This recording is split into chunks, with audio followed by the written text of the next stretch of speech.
اعوذ باللہ من الشیطان الرجیم بسم اللہ الرحمن الرحیم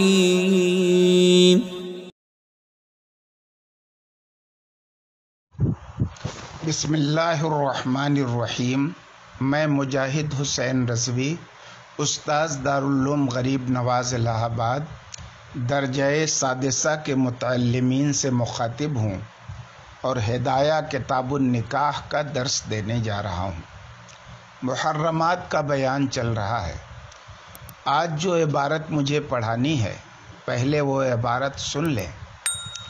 صاحب ہدایہ کہتے ہیں وَلَا يَجُوزُ لِلْعَبْدِ أَن يَتَزَوَّجَ أَكْثَرَ مِنْ اثْنَيْنِ وقال مالک رحمۃ اللہ علیہ يجوز لأنه في حق النکاح بمنزلة الحر عنده حتى ملكه بغیر اذن المولى، ولنا ان الرق منصف فيتزوج العبد اثنين والحر أربعة إظهارا للشرف الحرية، فإن طلق الحر إحدى الأربع طلاقا بائنا لم يجوز له أن يتزوج رابعة حتى تنقضي عدتها، وفيه خلاف الشافعي رحمة الله عليه وهو نظير نكاح الأخت في عدة الأخت۔ اس سے پہلے کہ میں آپ کے سامنے عبارت کا ترجمہ کروں، پہلے آپ اچھی طرح سے اس عبارت میں مذکور صورت مسئلہ کو سمجھ لیجیے۔ احناف کے یہاں غلام کے لیے دو عورتوں سے زائد کسی عورت سے نکاح کرنا جائز نہیں ہے، کہ غلام دو عورتوں سے زائد نکاح نہیں کرے گا۔ آزاد کے بارے میں مسئلہ آپ پڑھ چکے کہ ایک آزاد آدمی کو حق ہے کہ وہ بیک وقت 4 عورتوں سے نکاح کر سکتا ہے، لیکن غلام کے لیے ٹھیک اس کی آدھی تعداد جائز ہے کہ وہ فقط 2 عورتوں سے بیک وقت نکاح کر سکتا ہے۔ سیدنا امام احمد ابن حنبل رحمۃ اللہ علیہ اور سیدنا امام شافعی رحمۃ اللہ علیہ بھی اسی کے قائل ہیں، لیکن سیدنا امام مالک رحمۃ اللہ علیہ کے یہاں جس طرح سے ایک آزاد آدمی بیک وقت 4 عورتوں سے نکاح کر سکتا ہے، ٹھیک اسی طرح سے ایک غلام آدمی بھی 4 عورتوں سے بیک وقت نکاح کر سکتا ہے۔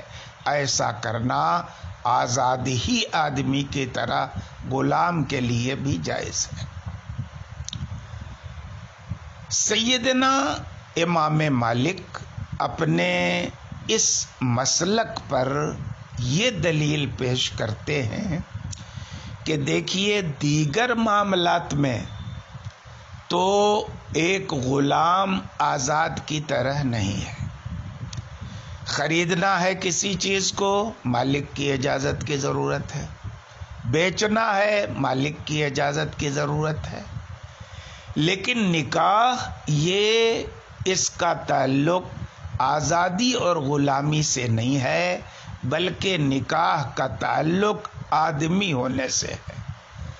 تو غلام بھی آزاد کی طرف جب آدمی ہے اور نکاح کرنے کا تعلق حریت اور رقیت سے نہیں ہے، اس لیے جس طرح سے آزاد کو 4 عورتوں سے بیک وقت نکاح کی اجازت ہے، غلام کو بھی اسی کی طرح 4 عورتوں سے نکاح کی بیک وقت برابر اجازت ملنی چاہیے. اچھی بات ہے. اور ایک دوسری دلیل یہ دیتے ہیں کہ حق نکاح میں غلام کے آزاد کا ہم پلہ اور ہم مثل ہونے پر اس سے بھی استدلال کیا جا سکتا ہے کہ غلام نکاح کے علاوہ دیگر امور مثلاً بیع ہے وغیرہ ہے، یہ مولا کی اجازت کا محتاج ہوتا ہے. مولا کی اجازت کا محتاج ہوتا ہے. لیکن نکاح کے سلسلے میں مولا کی اجازت کا محتاج نہیں ہوتا، بلکہ نکاح کا فعل وہ از خود بھی انجام دے سکتا ہے. لہذا جس طرح ایک آزاد نکاح میں مالک ہے، مختار ہے، دوسروں کی اجازت سے مستغنی ہے، اسی طرح سے غلام بھی نکاح کے معاملے میں مختار ہو اور دوسروں کا محتاج نہ ہو.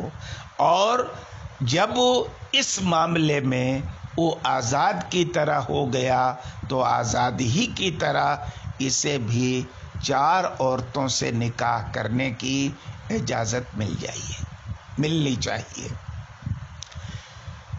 بات تو بظاہر معقول نظر آ رہی ہے، لیکن یہ تصویر کا ایک رخ ہے. تصویر کا آپ دوسرا رخ دیکھیں کہ رقیت نعمت اور عقوبت دونوں کی منصف ہوتی ہے. آدمی غلام ہو تو سزا بھی جرائم میں اس کو آزاد آدمی کی بنسبت آدھی ملتی ہے. غلام کو آ رہا ہے اگر اس نے کیا کر لیا، زناکاری کا ارتکاب کر لیا، تو اب اسے 100 کوڑے نہیں مارے جائیں گے، 50 کوڑے مارے جائیں گے. نکاح ایک نعمت ہے تو اس نعمت میں بھی عقوبت کی طرح تنصیف ہونی چاہیے کہ آزاد کو اگر 4 عورتوں سے نکاح کی شریعت نے اجازت دی ہے تو غلام کو فقط 2 عورتوں سے نکاح کی اجازت ہونی چاہیے، ہے نا. نکاح ایک نعمت ہے تو اس نعمت میں رقیت کا اثر ہوگا، غلامی کا اثر ہوگا. اور نکاح کی جو نعمت آزاد کے حق میں 4 عدد کے ساتھ ہے، غلام کے حق میں یہ 4 کی تعداد نصف ہو جائے گی اور اسے فقط صرف 2 عورتوں سے نکاح کا اختیار ملے گا تاکہ حریت اور رقیت کے مابین تنصیف تضعیف کا فرق برقرار رہے. علامہ عینی رحمت اللہ علیہ نے اس موقع پر ایک اور بات ارشاد فرمائی کہ دیکھیے، شریعت میں بندوں کو جو نعمتیں ملتی ہیں وہ نعمتیں درجات کے اعتبار سے، مراتب کے اعتبار سے الگ الگ اور مختلف ہوتی ہے. جیسے آپ دیکھیں کہ نبوت کا درجہ پوری انسانی برادری میں سب سے بلند و بالا ہے. اس لیے حضور اکرم صلی اللہ علیہ وسلم کو 4 سے زائد عورتوں سے نکاح کی اجازت ملی اور بیک وقت سرکار کے نکاح میں 9 بیویاں رہی، ہے کہ نہیں؟ درجہ سب سے اونچا. ٹھیک اسی طرح سے رقیت کے مقابلے میں، عام انسانوں کے مقابلے میں نبوت کا درجہ اونچا، اسی طرح سے رقیت کے مقابلے میں حریت کا مقام و مرتبہ اونچا ہے. تو شرف حریت کے مد نظر یا شرف حریت کے اظہار کی خاطر رقیت کی صورت میں 2 نکاح کی گنجائش ہونی چاہیے، اور حریت کی صورت میں 4 کی تو ہے ہی.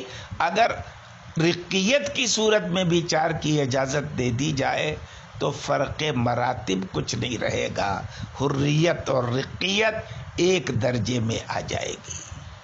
اچھی بات ہے۔ فَإِن طَلَّقَ الْحُرُّ، یہاں سے ایک دوسرا مسئلہ بیان کیا جا رہا ہے، جو مسئلہ اس سے پہلے بھی ضمناً آ چکا ہے۔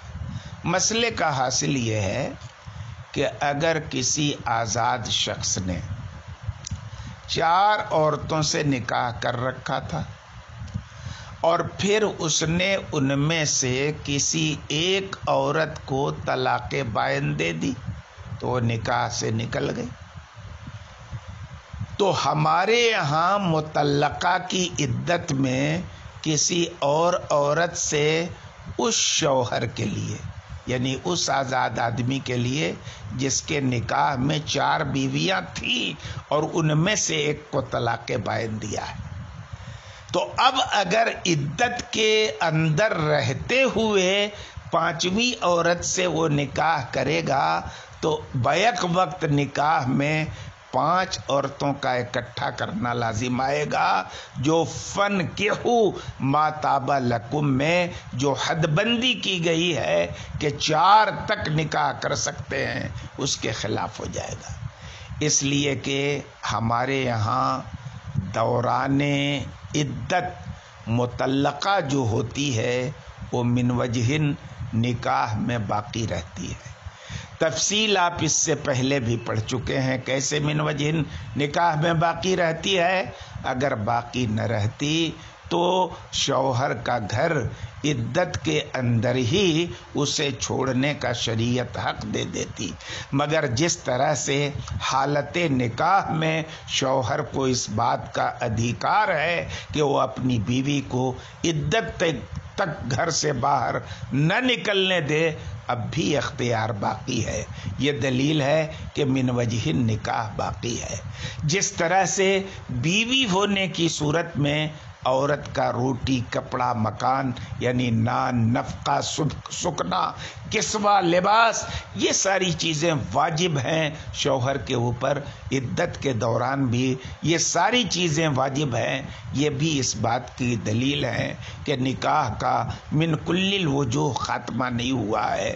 ایسی صورت میں اگر وہ آدمی ایک اور نکاح کرے گا تو بیک وقت اس کے نکاح میں 5 عورتیں داخل ہو جائیں گی اور یہ فَانْكِحُوا مَا طَابَ لَكُم کی تحدید اور حد بندی کے خلاف ہو جائے گا۔ اچھی بات ہے، اچھی بات ہے۔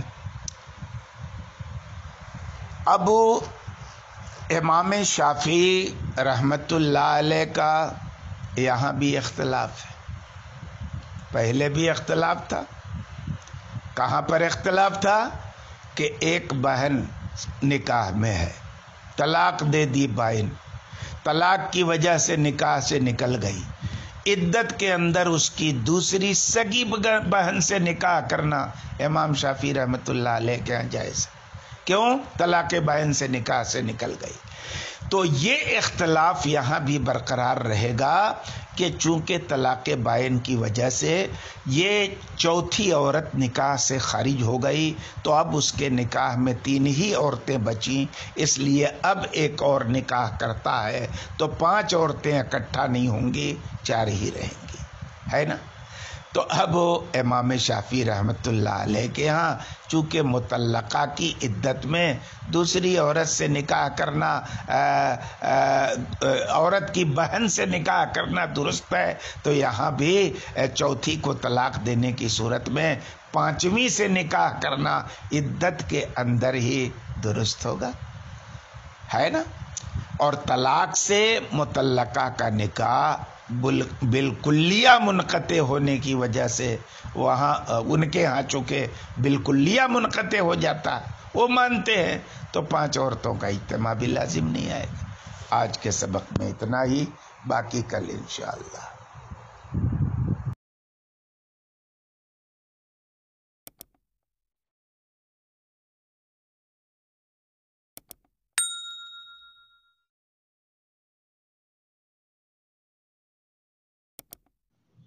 بسم اللہ الرحمن الرحیم۔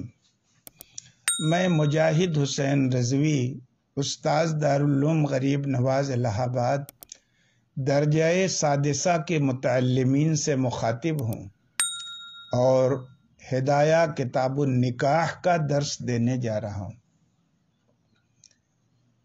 محرمات کا بیان چل رہا ہے اور اسی سے جڑا ہوا ایک مسئلہ ہے اختلافی کہ جو عورت زنا کی بنیاد پر حاملہ ہو جائے اس سے نکاح کرنا جائز ہے یا حرام ہے۔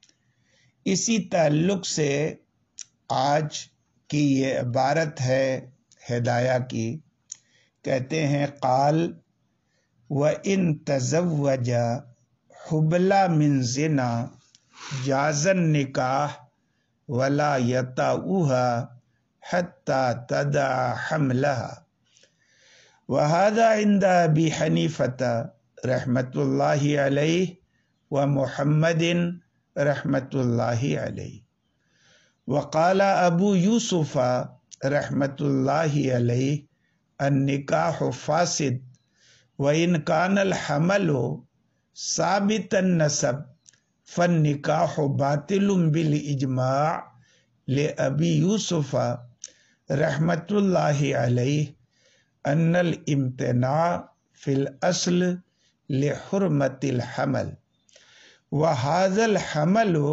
مُحْتَرَمٌ لِأَنَّهُ لَا جِنَايَةَ مِنْهُ وَلِهَذَا وَلَمْ يَجُزْ إِسْقَاطُهُ وَلَهُمَا أَنَّهَا مِنَ الْمُحَلَّلَاتِ بِالنَّصِّ وَحُرْمَةُ الْوَطْءِ كَيْ لَا يَسْقَى مَاءَهُ زَرْعَ غَيْرِهِ وَالْإِمْتِنَاعُ فِي ثَابِتِ النَّسَبِ لِحَقِّ صَاحِبِ الْمَاءِ وَلَا حُرْمَةَ لِلثَّانِي۔ اس سے پہلے کہ میں آپ کے سامنے عبارت کا ترجمہ کروں، اس عبارت میں جس صورت مسئلہ کا بیان کیا ہے اختصار کے ساتھ آپ اس کا مفہوم سمجھ لیں۔ فرض کیجئے اگر کسی شخص نے ایسی عورت سے نکاح کیا جو زنا سے حاملہ تھی، تو اب اس کی دو صورتیں ہیں۔ وہ حمل ثابت النسب ہوگا، مثلا ایک عورت غیر کی معتدہ تھی، عدت گزار رہی تھی، چاہے جیسی عدت گزارے، پھر اس سے کسی نے زناکاری کر لی، بدکاری کر لی، اور وہ اس زنا کے سبب سے حاملہ ہو گئی۔ دوسری صورت یہ ہے کہ اس کا حمل ثابت النسب نہ ہو، کسی غیر کی منکوحہ نہ ہو، اور یا کسی غیر کی معتدہ نہ ہو۔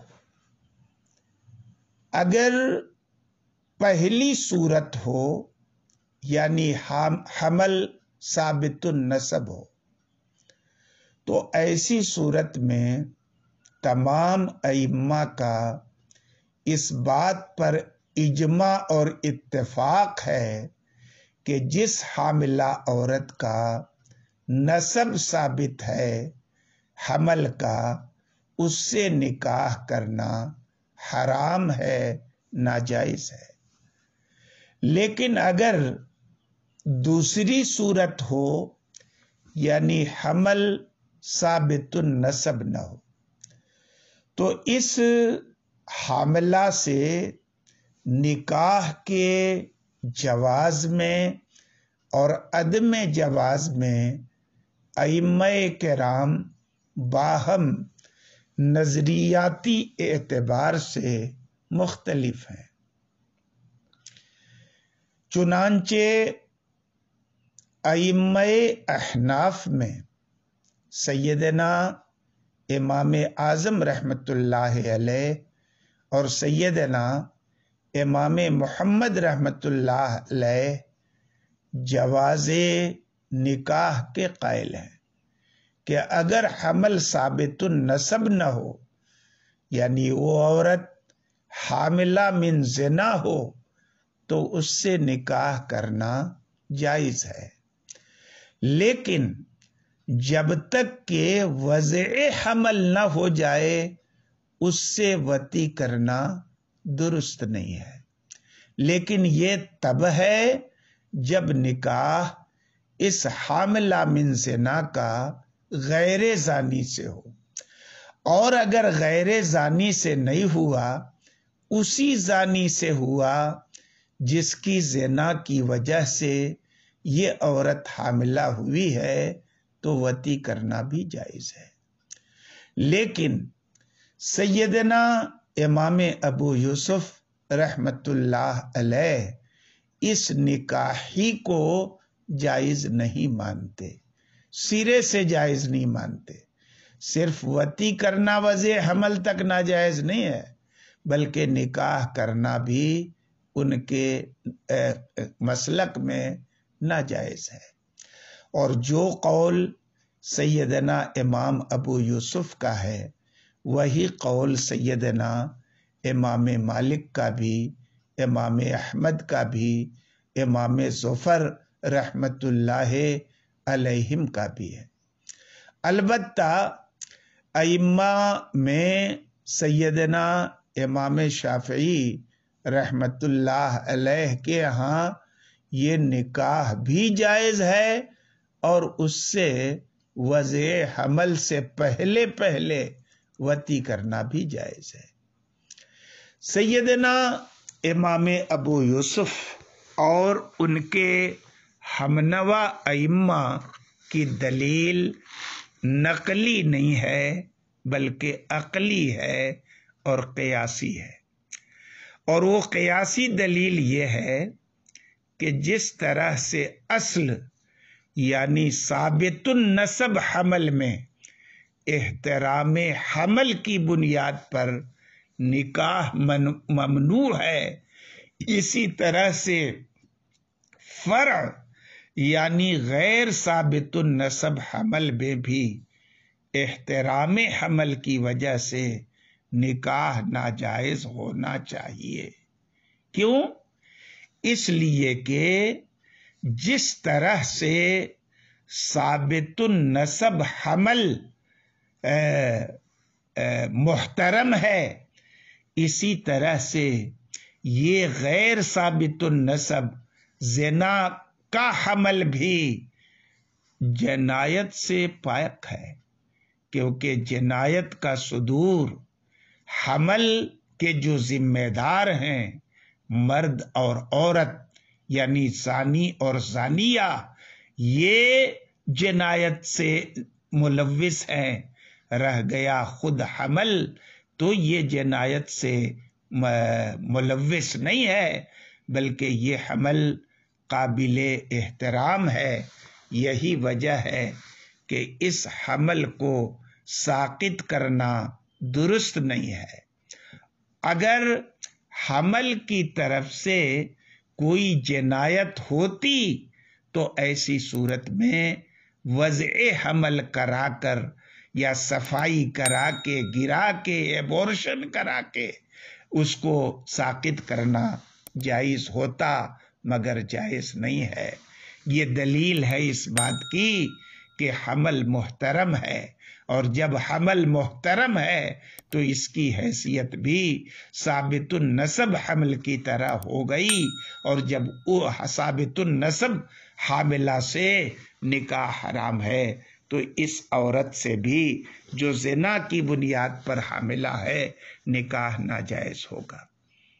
لیکن سیدنا امام اعظم کی اور سیدنا امام ابو یوسف کی دلیل یہ ہے کہ قرآن کریم نے ان عورتوں کی ایک طویل فہرست پوری تفصیل کے ساتھ بیان کی ہے جن کے ساتھ نکاح کرنا ناجائز ہے، اور ان محرمات کی تفصیل بیان کرنے کے بعد ارشاد فرمایا ہے وَأُحِلَّ لَكُم مَّا وَرَاءَ ذَلِكُمْ، ان بیان کردہ عورتوں کے ماں سوا سے نکاح کرنا جائز ہے۔ تو اب قیاس کی بنیاد پر کسی ایسی عورت کو جو ان محرمات کی فہرست میں شامل نہیں ہے، قیاس سے اس فہرست میں اضافہ کرنا درست نہیں ہے۔ اور قرآن کریم نے محرمات کی جو فہرست بیان کی ہے اس میں حاملہ من الزنا کا کہیں کوئی ذکر موجود نہیں ہے، اس لیے اس سے نکاح کرنا بھی جائز ہوگا۔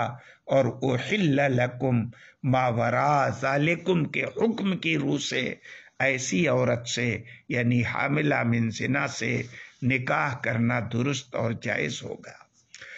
اب آپ نے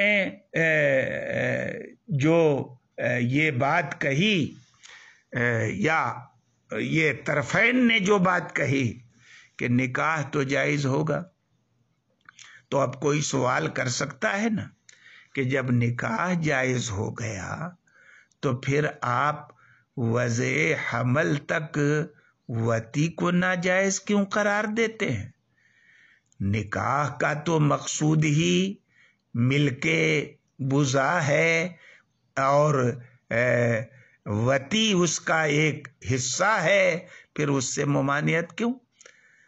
صاحب کتاب نے اسی کا جواب دیتے ہوئے ارشاد فرمایا کہ جواز نکاح کے باوجود حاملہ من زنا سے وتی اس لیے حرام ہے تاکہ انسان اپنے پانی سے یعنی مادہ منویہ سے دوسرے کی کھیتی کو، یعنی وہ حمل جو ایک کھیتی ہے اس کو سیراب نہ کرے۔ سرکار کا فرمان ہے من کان یؤمن باللہ والیوم الآخر فلا یسقی ماءہ زرع غیرہ، کہ جو اللہ اور آخرت کے دن پہ ایمان رکھتا ہو تو اپنے پانی سے غیر کی کھیتی سیراب نہ کرے۔ اچھی بات ہے۔ اور سیدنا امام ابو یوسف رحمت اللہ علیہ نے جو جواب دیا کہ جس طرح سے ثابت النسب حمل محترم ہے، غیر ثابت النسب حمل بھی محترم ہے، اور جب ثابت النسب حمل سے حاملہ عورت سے نکاح درست نہیں ہے تو حاملہ من زنا سے بھی نکاح درست نہیں ہوگا، کیونکہ یہاں بھی اس حمل کا کوئی قصور نہیں، جنایت اس کے ماں باپ نے کیا ہے، جنایت اس کے ماں باپ نے کیا ہے۔ حمل کا جنایت سے کچھ لینا دینا نہیں ہے، اس لیے اس سے بھی نکاح جائز نہیں ہونا چاہیے، ہے نا؟ یہ دلیل دی تھی۔ تو اب کہتے ہیں کہ دیکھیے یہ آپ کا قیاس درست نہیں ہے۔ ثابت النسب حاملہ سے نکاح کی حرمت پر حاملہ بن زنا کی نکاح کی حرمت پر استدلال کرنا یہ قیاس درست نہیں ہے۔ کیوں؟ ثابت النسب حاملہ سے نکاح کرنے کا جو عدم جواز ہے یا ممانعت ہے وہ احترام حمل کی وجہ سے نہیں ہے، بلکہ وہاں تو صاحب ماں یعنی شوہر اول کے حق کی وجہ سے نکاح ممنوع ہے، اور چونکہ زانی نہ تو محترم ہوتا ہے، یعنی شوہر اول کے حق کی وجہ سے نکاح بذات خود حمل کے ثابت النسب ہونے کی وجہ سے نہیں، شوہر اول کے حق کی وجہ سے ممنوع ہے، اور چونکہ وہ اس کی بیوی ہے یا عدت میں ہے، اس لیے اس کا حق بنتا ہے اس پر، اور زانی کا شریعت میں کوئی احترام نہیں، وہ تو قابل سزا پاپی ہے اور مجرم ہے، اس کے حق کی کوئی پاسداری نہیں ہے، اس لیے زنا والے مسئلے کو اس پر قیاس کرنا درست نہیں ہے۔ اختصار کے ساتھ آپ یہ بھی کہہ سکتے ہیں قیاس صحیح ہونے کے لیے مقیس اور مقیس علیہ میں مناسبت اور موافقت ضروری ہے، علت میں اشتراک ضروری ہے، اور یہاں علت میں اشتراک نہیں ہے، اس لیے قیاس صحیح نہیں ہوگا۔ یہ رہا آج کی عبارت کا تفصیلی مفہوم۔ اب اس کا ایک نظر اس کے ترجمے پر ڈال لیں۔ کہتے ہیں وَإِن تَزَوَّجَ حُبْلَ مِن زِنَا جَازَ النِّکاح، اگر زنا سے حاملہ عورت سے نکاح کرے تو نکاح جائز ہے، اور وطی نہیں کرے گا یہاں تک کہ اس کا حمل کی وضع ہو جائے، یہاں تک کہ وضع حمل ہو جائے۔ اور یہ مسئلہ سیدنا امام اعظم رحمت اللہ علیہ کا ہے، اور سیدنا امام محمد رحمت اللہ علیہ کا ہے، اور امام ابو یوسف رحمت اللہ علیہ نے کہا کہ نکاح فاسد ہے، نکاح فاسد ہے، اور اگر حمل ثابت النسب ہو تو نکاح بالاجماع باطل ہے۔ امام ابو یوسف رحمت اللہ علیہ کی دلیل یہ ہے کہ اصل سے امتناع حرمت حمل کی وجہ سے ہے، اور یہ حمل محترم ہے کیونکہ حمل کی طرف سے کوئی جرم نہیں، اور اسی لیے اس حمل کا ساقط کرنا جائز نہیں ہے۔ طرفین کی دلیل یہ ہے کہ وہ محللات میں سے ہے، اور نص کی بنیاد پر محللات میں سے ہے، اور وطی کی حرمت اس لیے ہے تاکہ وہ اپنے پانی یعنی مادہ منویہ سے غیر کی کھیتی سیراب نہ کرے، اور ثابت النسب میں امتناع جو ہے یعنی نکاح کا عدم جواز، یہ حمل کی بنیاد پر نہیں ہے بلکہ صاحب ماں یعنی شوہر کے حق کی بنیاد پر ہے، اور جب اس بنیاد پر ہے تو زانی کا کون سا حق بنتا ہے کہ اس حق کی بنیاد پر مزنیہ سے نکاح جائز قرار دیا جائے۔ کہتے ہیں ولا حرمت للزانی، زانی کے لیے کوئی حرمت نہیں ہے۔ آج کے سبق میں اتنا ہی۔